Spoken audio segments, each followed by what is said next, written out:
Olá, bem-vindos a mais um O Líder Real, esse espaço de livre compartilhar, livre pensar, em que nós falamos sobre a realidade da liderança e a realidade dos negócios. E aproveita, já curte, comenta, compartilha esse vídeo. Se você ainda não é inscrito no canal, tá dando mole, hein? Ativa o sininho também. E eu vou colocar aqui o QR Code depois para você entrar no nosso grupo de discussão no WhatsApp, onde nós compartilhamos ideias, vivências e experiências da nossa realidade, como líderes e à frente de negócios. Você não quer perder essa, né? Bem-vindo! E hoje, já que esse é um espaço de livre pensar e livre compartilhar, nada mais justo do que falarmos sobre liberdade, não é mesmo? E eu tenho uma convidada muito especial hoje aqui, que é a Bel, que é a escritora deste livro aqui, A Subjetividade Chamada Liberdade. Nós vamos falar um pouquinho sobre o livro e muito mais, porque a Bel tem muito mais a agregar do que o livro. O livro é um começo, um princípio, sem sombra de dúvidas, de muitas outras coisas que estão por vir. Muito obrigada por aceitar o meu convite, Bel. Bem-vinda. Eu que agradeço essa oportunidade e, assim, estou muito contente, Daiana, de ter sido chamada por você para fazer essa conversa, porque acredito demais na tua forma de trabalho, no teu canal, nessa possibilidade que você dá às pessoas de mostrar valores, né? Porque, assim, preço a gente tem muito por aí, mas valor é algo que a gente vai construindo e agregando ao longo da vida. E você traz isso de uma forma muito bacana. E sabe, é muito interessante você começar com isso, não era combinado, tá, gente? Mas é muito interessante começar com isso, que essa semana eu estava pensando a respeito de, justamente, do valor dos valores. Parece redundante, mas é o valor dos valores, de fato. E o quanto hoje em dia eu não tenho me permitido mais aceitar, conviver e trabalhar com pessoas ou empresas que são muito antagônicas aos meus valores, né? E lendo o seu livro, a gente já vai entrar no livro, lendo o seu livro, e pensando em liberdade, como é interessante e é bom a gente pensar assim, que eu faço porque eu escolho. Sim. E não porque eu preciso ou porque eu sou obrigada. Então, cada vez mais, eu já sou chata, já sou meio enjoada, assim, né? E eu tenho me afastado de pessoas e ambientes porque não condiz com os meus valores. E isso é muito importante. Muitas vezes, no ato de liderar ou de estar em negócios, a gente se sujeita a aceitar e negligenciar os nossos próprios valores de um modo que nos machuca, né? E eu acho que isso não vale tanto a pena. Chega um ponto na vida que já não vale mais a pena. Fica uma prisão, né? Exato, exatamente. Bel, me conta um pouco mais sobre o livro. Vou deixar você falar primeiro livremente. Me fala sobre como surgiu o livro. Aqui, gente, o livro da Bel. Como surgiu o livro? Agora ele vai entrar em lançamento oficial, né? Sim, dia 23, agora, na Casa Naara, que é uma casa colaborativa que tem aqui em Laranjeiras. E aí a gente vai fazer esse lançamento, né? O Fernando, né, acolheu muito bem essa proposta de lançar o livro e a gente vai estar fazendo no dia 23. Rio de Janeiro, tá, gente? Rio de Janeiro, exatamente. Para quem não é do Rio. Para quem não é do Rio, né, na verdade, o livro ele é digital, ele não é físico. Eu fiz uma tiragem física apenas para o Rio de Janeiro, no momento. Que legal, que bacana. Então todo mundo tem acesso na Amazon?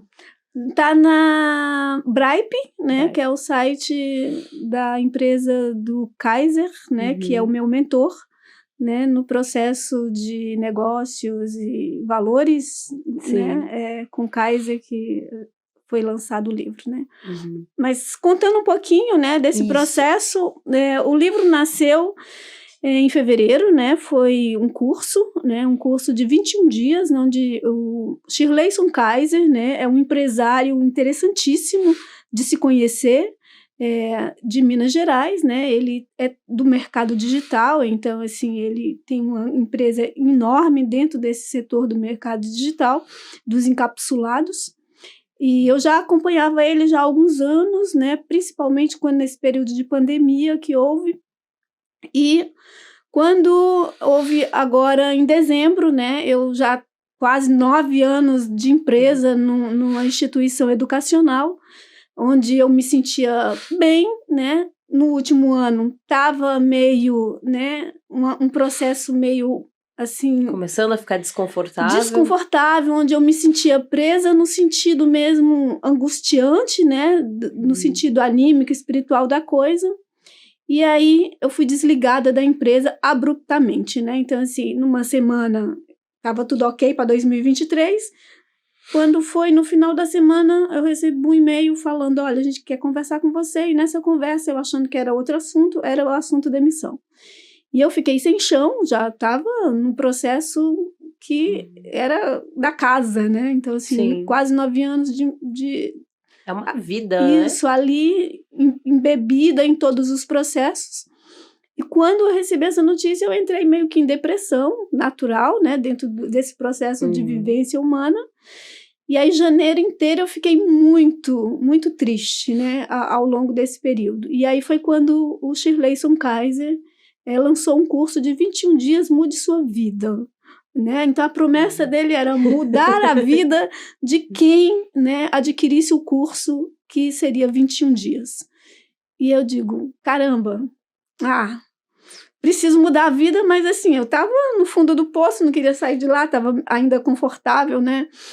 Não é nada confortável estar, mas estava lá. E aí, quando foi na última semana que fechou, encerrou num sábado as vendas do curso.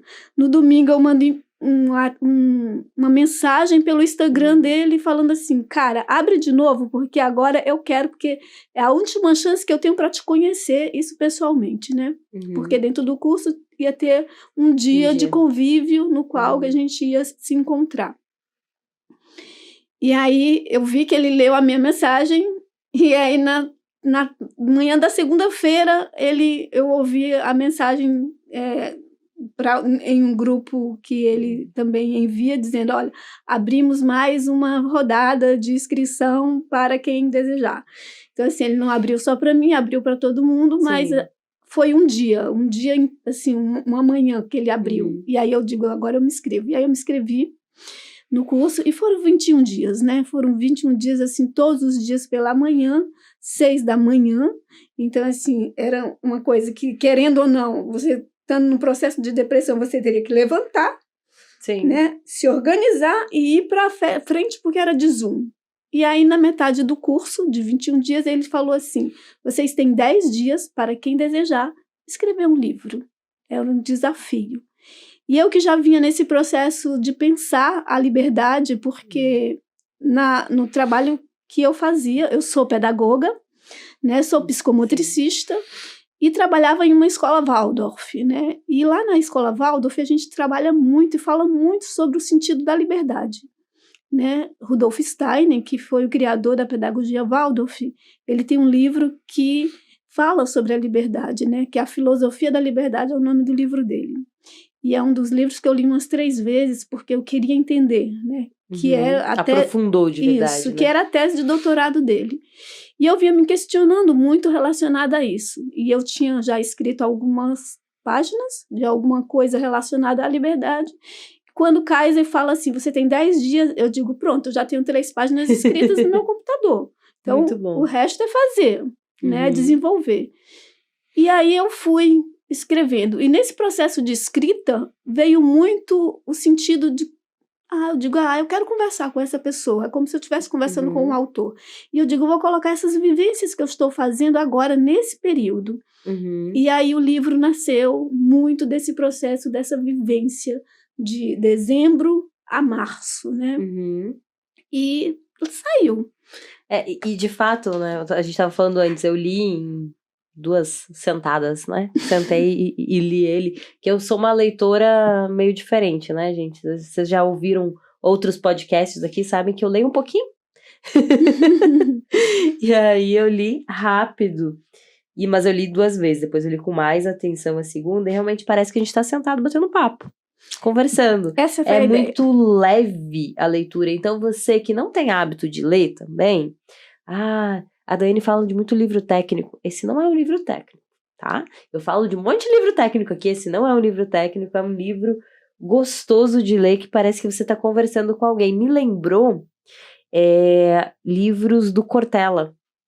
Os livros do Cortella, ele também fala como se ele estivesse conversando contigo. E aí, quem escuta mais vídeos e tal do Cortella, quando você vai lendo o livro, eu tenho a sensação de estar ouvindo ele falar. Parece que ele está conversando. E realmente, lendo o seu livro, parece que a gente está conversando. Agora eu tô aqui, tô fazendo isso. E esse é o pensamento que eu apresento, com base em tantas experiências que você já viveu e tudo que você já estudou e vivenciou também, né? Então tá uma leitura gostosa, bem gostosa. E assim, na verdade, eu sentei, corrigi, né? Quem fez a correção ortográfica e outras coisas foi uma prima lá em Fortaleza, que eu enviei para ela. No último momento, pedi, pelo amor de Deus, faz, que ela é formada em letras, e eu digo, e de repente, quando me volta de novo a equipe falando, olha, tem algumas coisas para serem corrigidas ainda. E eu fiz a leitura umas 3 vezes, algumas correções, e depois teve um momento que eu digo assim, vai ficar com os erros que estão, né? Mesmo que seja erros da digitação ou da ortografia, mas vai ficar, porque esse é um processo de liberdade, né? Para que esse leitor, ele entenda de que ele não é inferior a quem escreve, né? Porque ele está lendo, mas assim, que ele tem esse potencial também de fazer, sabe? Independente do que ele faz, do que ele deixa de fazer, de que profissão ele tá. Mas eu digo assim, vai ficar assim, que é para as pessoas imaginarem que assim, poxa vida, quem quiser julga em relação ao erro, mas assim, eu sou capaz de fazer. Então, e é isso, sabe? É meio que um incentivo a ser livre que está guardado lá dentro e que a pessoa muitas vezes não tenta libertar. O que é esse ser livre? Olha, eu acho que a liberdade ela é um processo muito interno de cada um, né? No sentido de que, sim, eu até posso não realizar aquilo que eu desejo como ação, mas dentro do meu pensar eu realizo, né? E esse processo de pensar e realizar, né, não precisa ser no concreto, né? Mas basta satisfazer a alma, né? O interior, o teu interior. Então, se você está em paz com aquilo, né, isso é liberdade. Então, não é porque você está com uma turma de pessoas que bebem. Aliás, eu não bebo, né? Sim. Então, assim, eu tenho amigos que bebem, que tá tudo ok, eu posso até virar uma noite e não beber uma gota de álcool. Isso é meu processo de liberdade.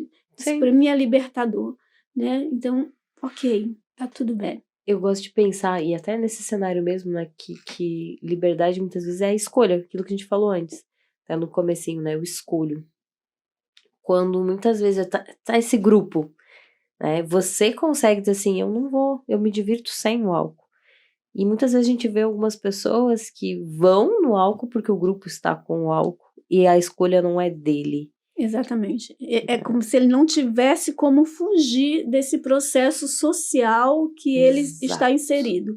E eu falo no livro sobre essa questão do que liberdade é, porque assim, Bakhtin já falava, né, que desse processo de que você reproduz aquilo que o outro já realizou, escreveu ou fez. Então, assim, você não teve liberdade em algumas questões da tua vida, porque é uma reprodução. O Estado está aí para provar que você tem limites. Você colocou uma frase, né, disso, que eu acho que eu até marquei, que o que você escolhe hoje, na verdade, foi escolhido antes, já foi definido antes, algo assim. O problema é achar, né, gente? O problema é achar. Mas também, Daiane, eu trago um pouco do processo bíblico da coisa, né? Então, assim, eu trago uma fundamentação bíblica dentro desse processo também da criação da liberdade, né? Porque, assim, a verdade é o que te liberta, né? Isso está muito escrito, bem escrito dentro da Bíblia. Falais a verdade que te libertarás. Então, assim, a partir do momento que você é verdadeiro com você mesmo, você com certeza será verdadeiro com o outro. E dessa forma que você será verdadeiro com o outro, isso é libertador, né? Então, isso é um processo de liberdade, né? A mentira, ela te prende porque você vai criando subsídios para continuar nesse processo e você não vai ficar livre nunca, né? Então, a verdade, ela te libertará. E Cristo é a verdade, né? Se a gente for pensar no macro da coisa, né, no sentido espiritual, né, que eu sou muito espiritualista, né? Então, assim, se eu for pensar nesse processo, a maior liberdade que você pode ter na vida é Cristo, né? Sim. Como entidade, se a gente for. Ele ensinou muito disso, né? Dependendo da qual vertente você vá, né? Sim. Nos cristãos tem ele como um grande modelo. Dentro das espiritualistas, dentro da espírita principalmente, ele se apresenta como o espírito de verdade. Sim. Né? Trazendo justamente esse retirar dos véus e entender mais profundamente as coisas e raciocinar. Né? Isso é muito interessante. Mas, Bel, quero aproveitar o tempo para além. Como essas ideias foram construídas na Bel. Né? Então, ela já falou alguns nomes aqui, a pessoa é muito culta, ela vai citando filósofos, né? Vai citando grandes nomes. Conta pra gente um pouquinho de como você chegou nas instituições Waldorf, o que são essas instituições, o que é antropofagia? Antroposofia. Gente, eu enrolo a língua toda vez na hora de falar. Toda vez. A antroposofia é a ciência, né, espiritual. Então já fica um questionamento quando se escuta essa ciência espiritual. Ou é ciência ou é espírito? Não. Steiner é o criador da ciência espiritual, né? Ele já vem da teosofia, né? Então ele estudou um pouco teosofia, viu que ali não era o espaço dele, criou a antroposofia, né? Que é uma ciência na qual ela foi criada para o homem se desenvolver.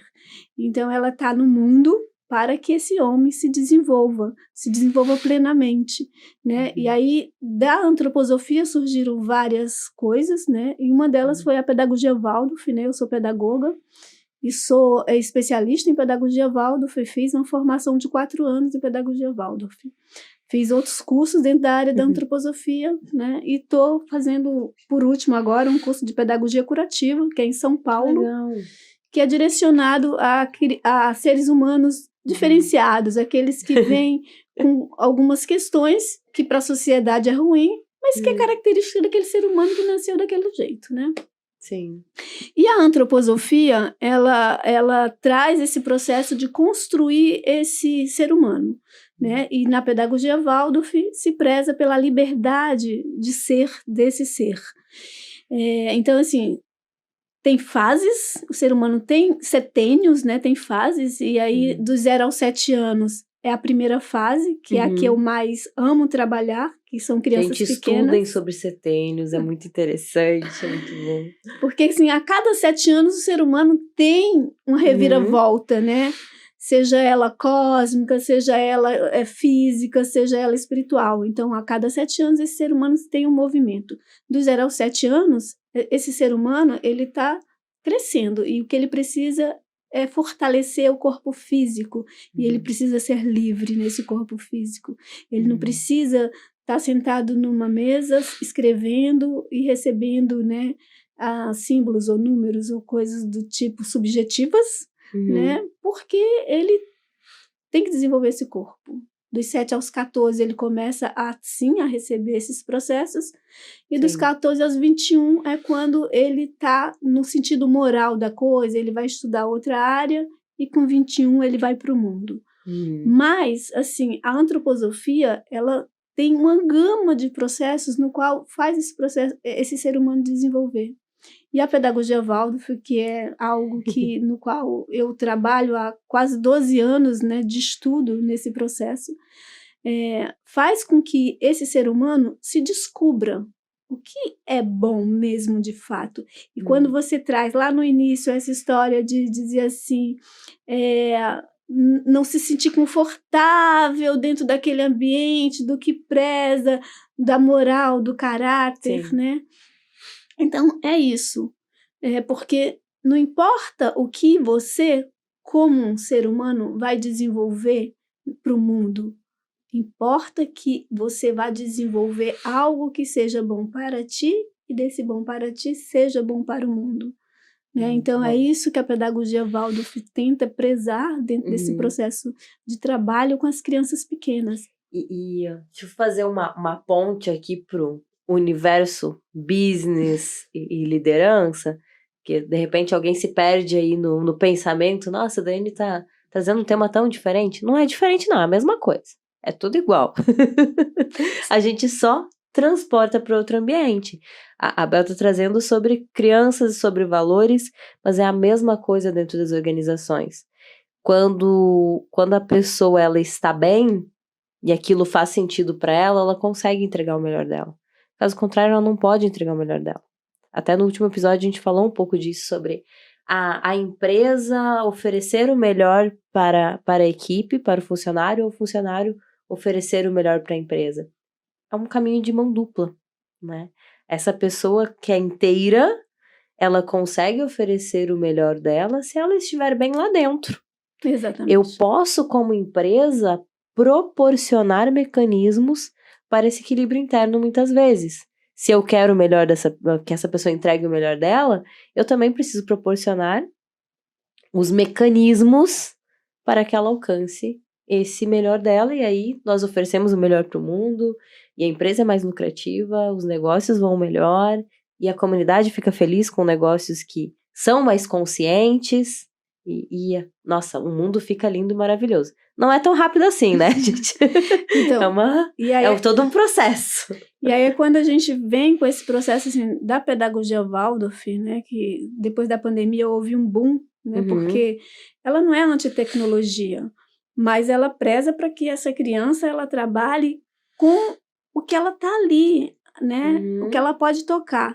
E aí, assim, quando você traz a questão do processo empresarial, né, me veio muito à cabeça aqui o logo, que é o líder real. É isso.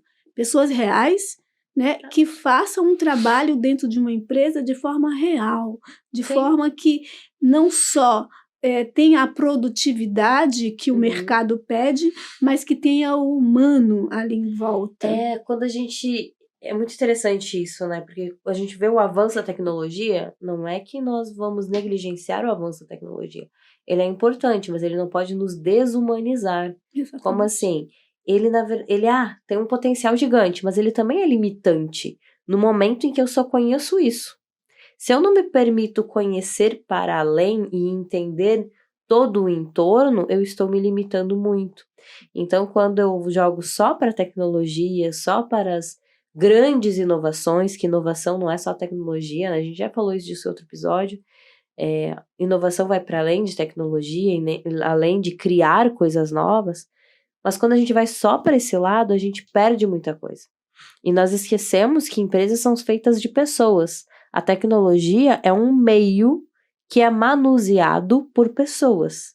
E quando a pessoa não se sente livre para compartilhar e que ela não entende de si, não entende do entorno. Se ela não entende do entorno, ela entende menos ainda do que está acontecendo dentro dela. Exatamente. Ela não se sente livre para compartilhar, ela não se sente livre para falar dos seus sentimentos, para falar dos seus desafios, e eu crio uma cultura de negócios doente. Isso. Eu crio uma cultura que começa esmagando os líderes, porque o líder não pode ser frágil. O líder não pode demonstrar dificuldade. Então começa esmagando o líder, que fica doente, fica depressivo, tem ataque de pânico, né? Tudo escondido, ninguém fica sabendo, porque lá na frente da empresa ele é o super-herói perfeito, maravilhoso, o ideal de todos os outros. Exatamente. E que não é verdade, né? Eu tô falando da pedagogia Waldorf, né, e não tanto do meu livro, porque eu acho que o livro é resultado de tudo isso, tá tudo, né? Meio que entrelaçado, porque assim, foi lá que eu me descobri, né? Foi lá que veio as ideias. Então, assim, e quando o líder real mesmo, né? Pode ser que não seja esse estudante que saiu da escola Waldorf, mas com certeza o que saiu da escola Waldorf, se chegar nesse processo de liderança, vai ser um líder no qual ele vai ver de forma horizontal esse processo. Porque as escolas Waldorf, ela trabalha nesse processo horizontal, né? Então a gente não tem um diretor, um supervisor, a gente tem um grupo de pessoas que fazem esse processo de liderança. Dá trabalho? Dá trabalho. Mas é um trabalho que tem olho no olho. Na nossa evolução, nós somos muito acostumados à hierarquia piramidal. Isso. Então, é difícil ir quebrando esses padrões. Mas da mesma forma como padrões foram criados no passado, eles podem ser recriados. É o que a gente chama de transformação cultural. Então, eu vou recriando, ressignificando. Eu não vou chegar de uma hora para outra e mudar a cultura do mundo das empresas. Mas de pouquinho em pouquinho, a gente vai alterando, né? De grão em grão, aquela máxima de grão em grão, a galinha enche o papo. Exatamente. A gente vai fazendo um pouquinho a cada dia, né, Bel? Eu acho que o bem-estar, a liberdade, ela tá dentro de cada um. E que muitas vezes, dentro de um processo mesmo de trabalho, você às vezes diz, será que eu devo fazer isso mesmo? Será que se eu fizer, não estou atrapalhando, entrando dentro do trabalho do outro? E tem um certo medo, uma certa insegurança, porque esse líder não dá essa oportunidade. Né? E aí, assim... Tem uma série de cenários que levam a esse líder não dar essa oportunidade, né? Começa com a cultura da empresa, muitas vezes, que eu não pode ter erro. Senão, primeira palavra, né? Erro. Essa palavra, ela é terrível. Quando a gente só muda ela para a palavra falha, as pessoas já sentem menos dor ao ouvi-la. Claro. Elas se sentem menos reprimidas, porque falha é fácil de superar. Erro é quase um crime, né? Dentro das organizações. Então, tem organizações que não admitem falhas, não admitem erros, e com isso as pessoas não perguntam se eu posso fazer isso. Eu posso tirar esse copo pra cá? Não, não pode, porque isso. Tá, mas será que eu posso perguntar se eu posso tirar o copo? Às vezes as pessoas não têm nem a coragem de perguntar. Exatamente. E aí vai gerando um ciclo vicioso muito forte de prisão, porque eu não posso nem pensar mais sozinho. Imagina tomar uma ação. Autonomia não existe. Aí é hierarquia Eu extrema. digo sempre assim, a partir do momento que o outro faz uma pergunta e essa pergunta te ofende, então é porque ela te toca de alguma forma. Então assim, a pergunta ela não tem que te ofender, né? Exato. Ela tem que ser respondida e se você não souber, você simplesmente fala, deixa eu pensar um pouco e depois eu te respondo. Porque se uma pergunta te ofende, então o que está errado não é quem fez a pergunta, mas sim da forma que você ouviu. E aí, assim, eu quando escrevi esse livro, eu fiquei pensando, quando você fala assim, não tem erro. Se falar o erro pode ser... falar falhar é melhor do que falar errar. Então, assim, aqui tem várias falhas. E tá tudo bem, porque é humano. Então, é esse processo que eu tento trazer dentro do livro. Olha só, a liberdade está dentro de você, mas assim, claro que tem as regras que são impostas e que está aí no mundo. Né? Eu falo de 3 âmbitos, né? Que eu falo do âmbito religioso, eu falo do âmbito social. Então, assim, eu falo de algumas coisas que prendem, né? Te prendem como um ser humano. Sim. Mas assim, de fato te prende mesmo? Ou é você que quer se sentir confortável naquele lugar de prisão? Você não quer se desafiar, né? Muitas vezes. E você não tem a coragem. Tem uma frase que eu uso dentro das mentorias que é: desenvolva a coragem de ser você mesmo para transformar os seus negócios e as suas relações. E muitas vezes a gente tem medo de encarar quem nós somos. Exatamente. De admitir quem nós somos.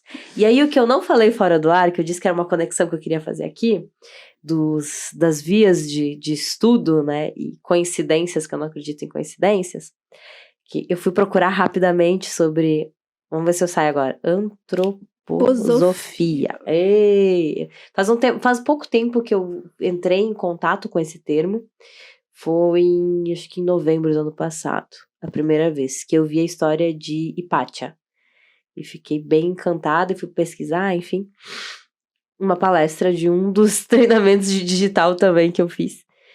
E daí hoje eu fui olhar, tipo assim, deixa eu dar uma olhada em termos gerais para eu estar mais preparada para conversar com a Bel, né?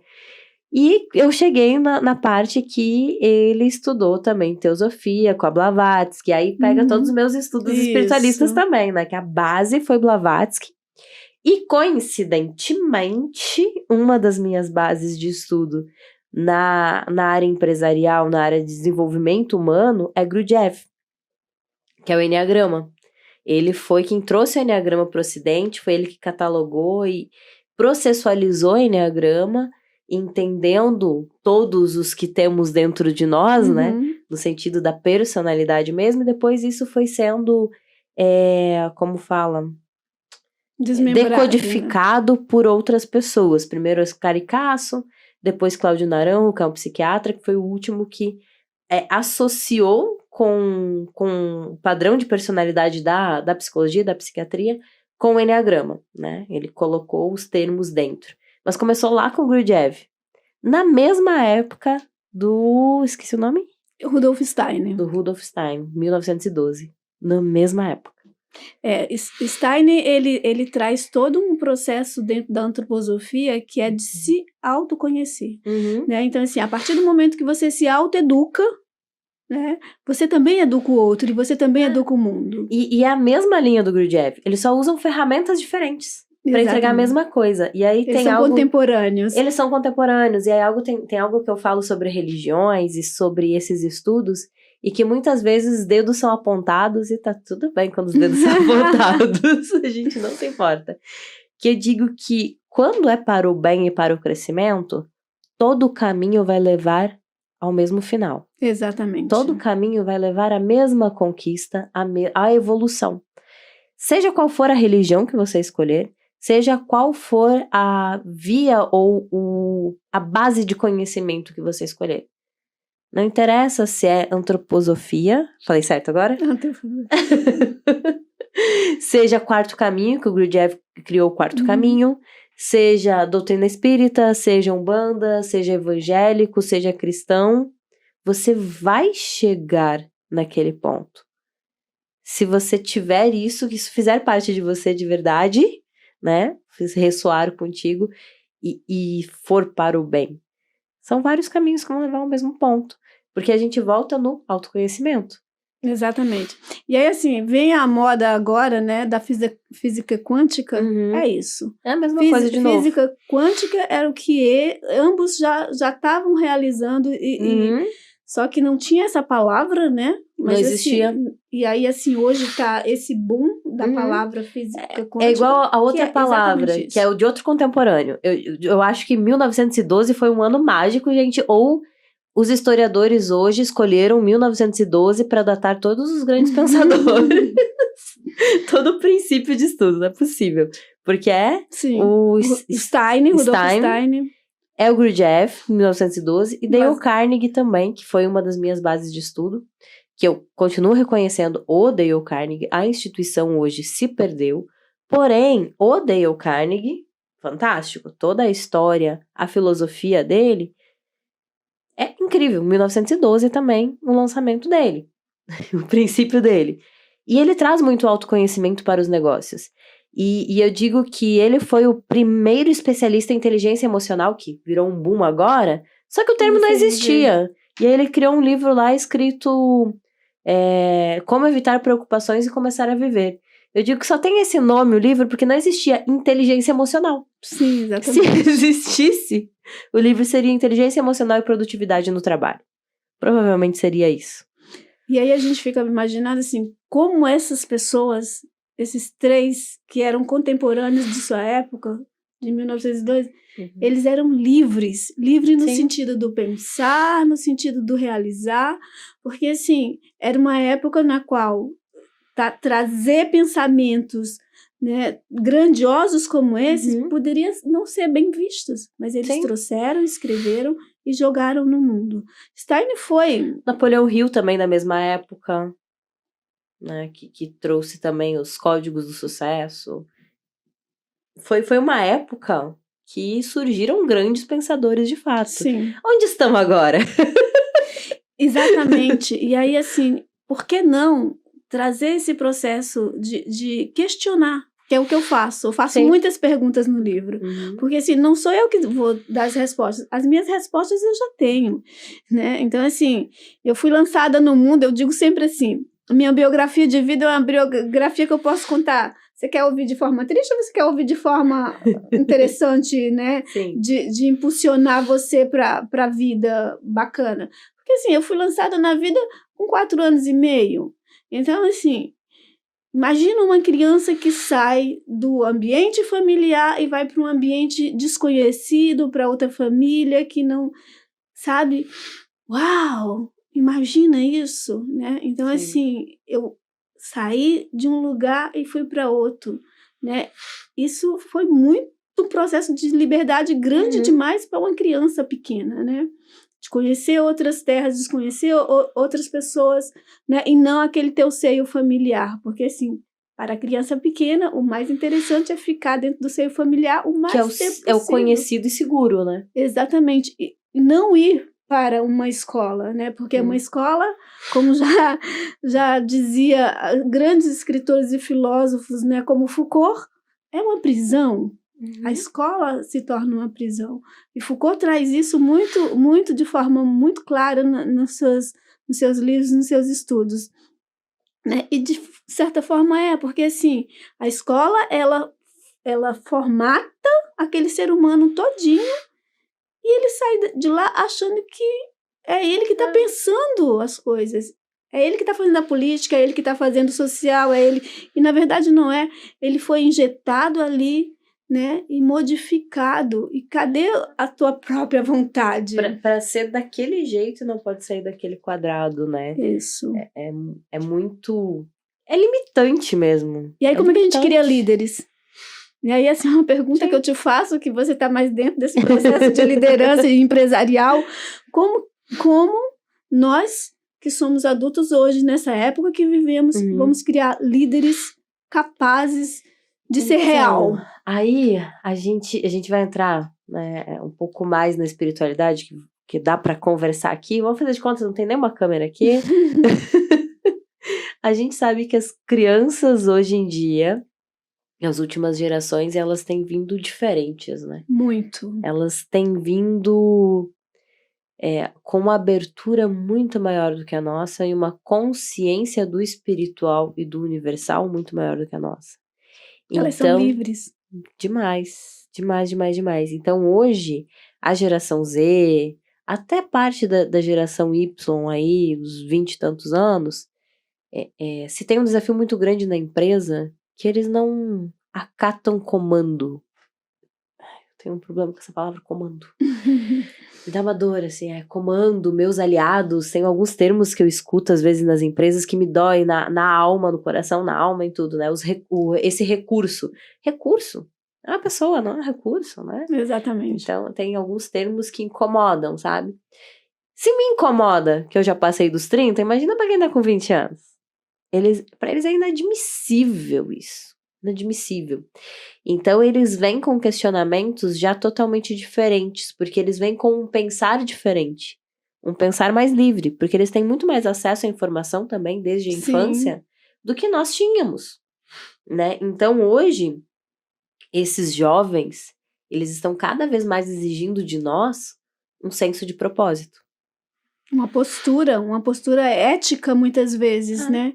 Porque assim, não é a história de fazer um jeitinho, mas assim, qual é a verdade? Então eu só consigo construir liderança hoje, construir empresas duráveis, lucrativas e duráveis, porque às vezes a empresa ela é lucrativa no curto prazo, mas ela não dura. Ela não dura. Ali na frente cai a ficha, sabe? Cai a máscara e adeus, fim, né? Então, hoje é somente através do propósito. Não esse propósito que ficou famosinho também, a palavrinha, propósito, né? Paz mundial é um excelente propósito também. Mas ele é muito distante da nossa realidade.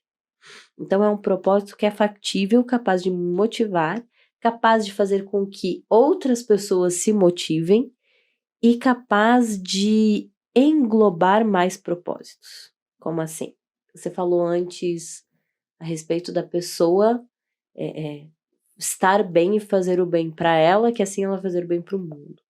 É mais ou menos isso. O propósito da empresa, da organização, o propósito maior de um grupo, de um núcleo de pessoas, ele tem que ser capaz de abarcar vários propósitos individuais. Se o propósito maior, ele abafar, ou ele podar, ou ele impossibilitar um propósito individual, ele não é um propósito real. Ou ele é um propósito que não vai se tornar real, de fato. Ele não vai ter corpo suficiente. Então, hoje, para a liderança, a base é propósito. Porque cada vez mais nós temos a clareza de que a remuneração não é só financeira. Exatamente.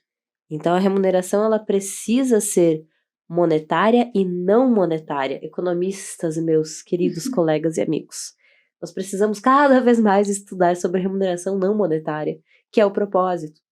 Sem alimentar o propósito e as almas humanas, nós não somos líderes de verdade. Então, o líder real hoje, né? Aí a pergunta eu faço para todo mundo, agora eu vou responder. Né? O líder real hoje é aquele que é capaz de tocar almas. Isso. E assim, não querendo te interromper, mas te interrompendo, sim, né? Me veio muito aqui agora a forma que o mentor, o Kaiser, né, meu mentor, ele fala. Ele tem uma empresa gigante em Valadares, né?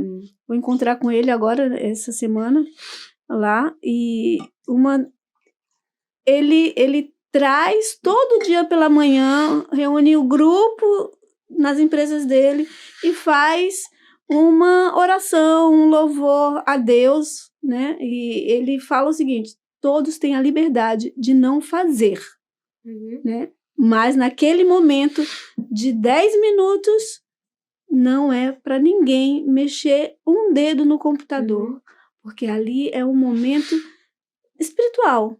Então, assim, não depende do que você acredita, mas naquele momento de iniciar o teu dia, você tem que, sabe, fazer uma respiração, né, e entregar, né, a quem você acredita, a sim, Deus, seja, mas assim, entregar aquele dia. É muito interessante, porque eu posso não atrelar a religião também, né, você lembrou agora isso, uma passagem do livro que eu estou lendo, e aí ele trouxe a história de uma mulher incrível, fundadora da revista Conscience, que é a revista sobre negócios conscientes.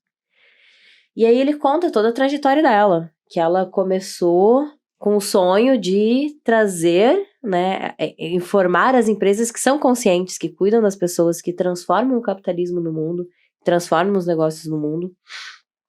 Porque ela achou que existia a revista, ela foi descobrir que não existia. Aí ela fundou a revista aos trancos e barrancos e de repente ela viu a cultura sendo o oposto do que ela falava na revista. E ela teve que tomar uma decisão difícil, que foi vender a revista. Porém, ela ficou como CEO. E ela é CEO até hoje, dessa revista, né? E toda segunda-feira eles começam reunindo todo mundo no Zoom, porque tem muita gente espalhada, então é no Zoom mesmo, para conversar, para falar sobre o desafio, falar sobre o que aconteceu na última semana, coisas boas ou desafiadoras, enfim. E a cultura, ela diz assim, que se você não consegue se adequar, se abrir e compartilhar, essa cultura não é para você. E aí ele conta que a cultura foi testada de verdade com ela, justamente com o episódio dela. Porque ela, na segunda gravidez, com 10 dias, acho, de gravidez, alguma coisa assim, 10 dias não, 10 semanas de gravidez, ela perdeu o neném. E ela perdeu o neném, tipo, na sexta-feira, quinta, sexta-feira, e tinha reunião segunda. E ela pensou assim, e agora? Como que eu vou motivar a equipe, falar de coisa boa na segunda-feira se eu tô destruída? Ela abriu a câmera e disse, gente, hoje eu tô destruída. Eu perdi meu neném.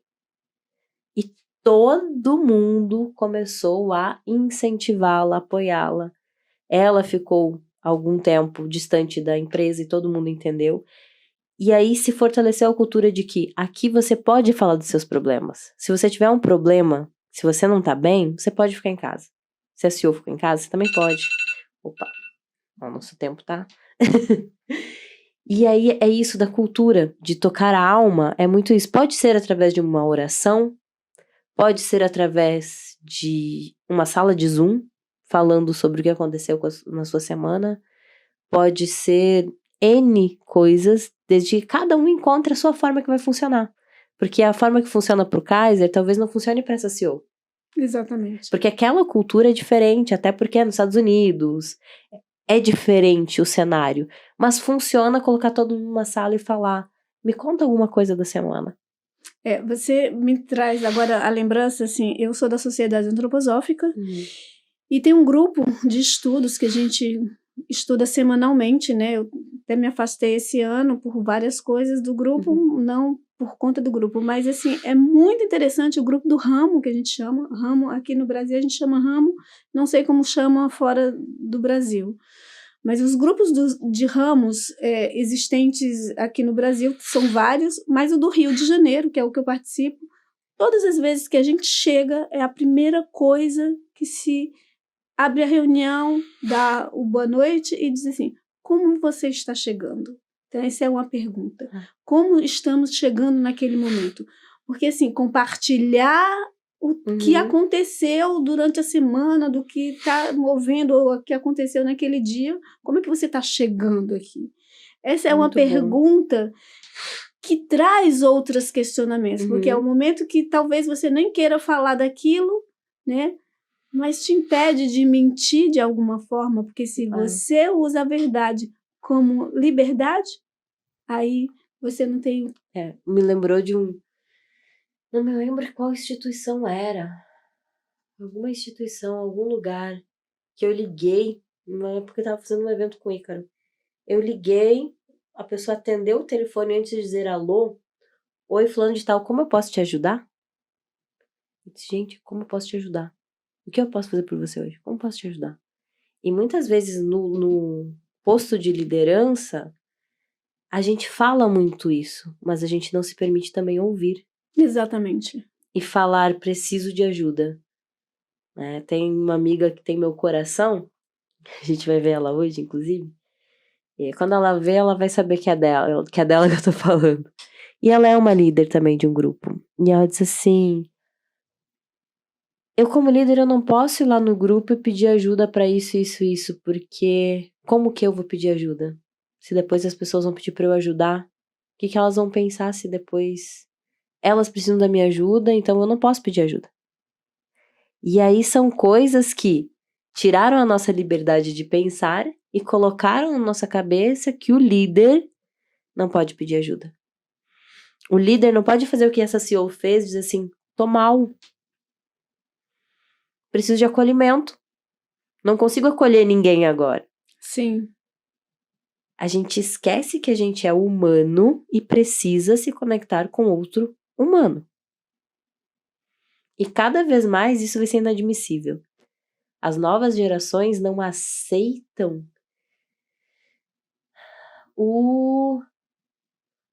esse utópico que a gente criou, sabe? Esse utópico no sentido de estar acima, é inalcançável. O líder não é inalcançável, o líder é nós. Exatamente. Eu hoje estou na direção de uma escola em Niterói, uma iniciativa Waldorf. E quando você fala isso, me remeteu uma história de que a gente precisava de uma reunião muito... com toda a comunidade, uma reunião assim, que demandava atitudes muito firmes, porque a gente está num processo de legalização, e a nossa querida, né, que faz a função de serviços gerais e que colabora demais para que a instituição esteja sempre bem, eu disse assim, não vou estar na reunião, mas você que vai estar, você fala por mim, né? E você coloca o que você pensa. Ela assim, mas ninguém me escuta. Quando ela fala aquilo, eu disse assim, então vai ser o momento para que as pessoas te escutem. Porque você vai chegar e vai dizer o que você pensa.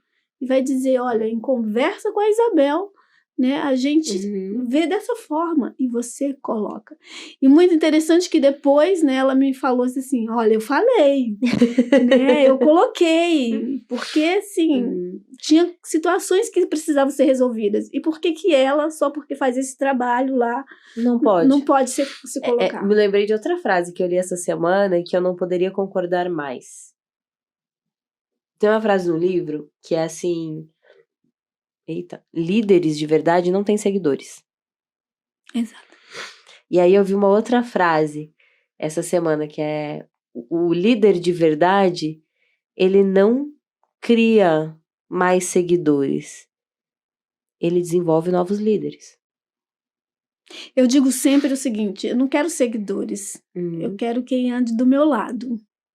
Né? Então, porque seguir é porque está atrás de mim. Não quero ninguém atrás, eu quero quem do meu lado, construído junto. Isso é um processo de libertador. Né? Então, isso é um processo de liberdade. Mas, assim, a liberdade ela só vai nascer a partir do momento que você se olhar, que você se autoeducar, que você se conhecer. Porque se você não se conhece, você também não vai conseguir esse caminho. Bel, tá muito bom, mas daqui a pouco a gente vai ser expulsa. Brincadeira. Tá muito bom o papo, isso. mas Muito a gente obrigada. precisa. Mas antes de encerrar, eu quero que você olhe pra câmera e conte pro pessoal como o pessoal consegue adquirir o seu livro. Fala um pouquinho mais, convida o pessoal a adquirir o seu livro. Então, aqui é a subjetividade chamada liberdade, né? E ele tá em digital, né? Então, assim, é pelo site, né? Pelo site da Bripe que você compra.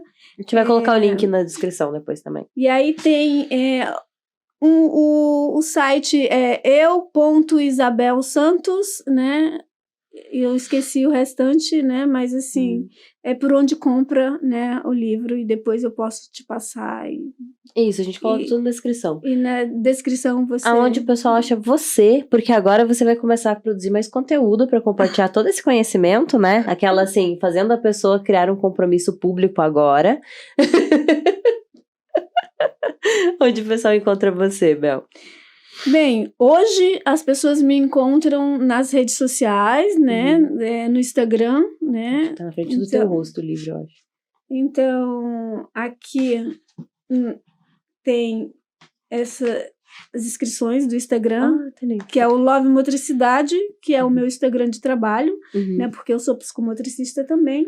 Tem o bel.isasantos, que é o pessoal, e lá, né, eu tenho o diário de uma professora Waldorf, que é do Facebook. Que legal! Né, ele tá com quase 6.000, né, seguidores, né, lá. Então, lá eu escrevo algumas coisas relacionadas ao dia a dia da pedagogia Waldorf também. Então, o diário de uma professora Waldorf é fácil de encontrar no Facebook, mas interessante é lá pro Instagram, né, pessoal também, que eu coloco várias coisas.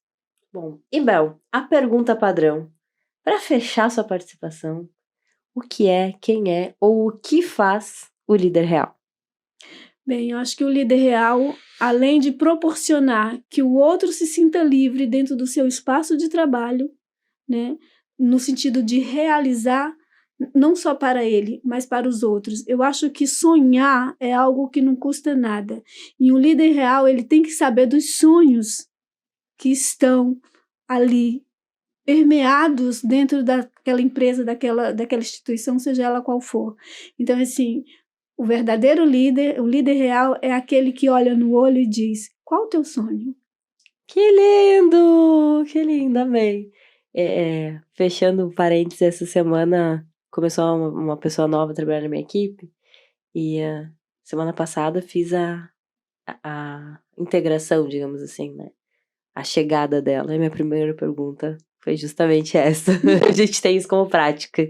É uma ótima prática de cultura, tá, gente? Perguntar qual é o sonho. Porque, de novo, o propósito individual precisa caber no grande propósito da organização. E às vezes é muito simples. Exatamente. Se você ainda não é inscrito no canal, para de marcar bobeira, né? Se inscreve no canal, na descrição, todas as redes dela. Me acompanha também. Temos o Instagram, O Líder Real.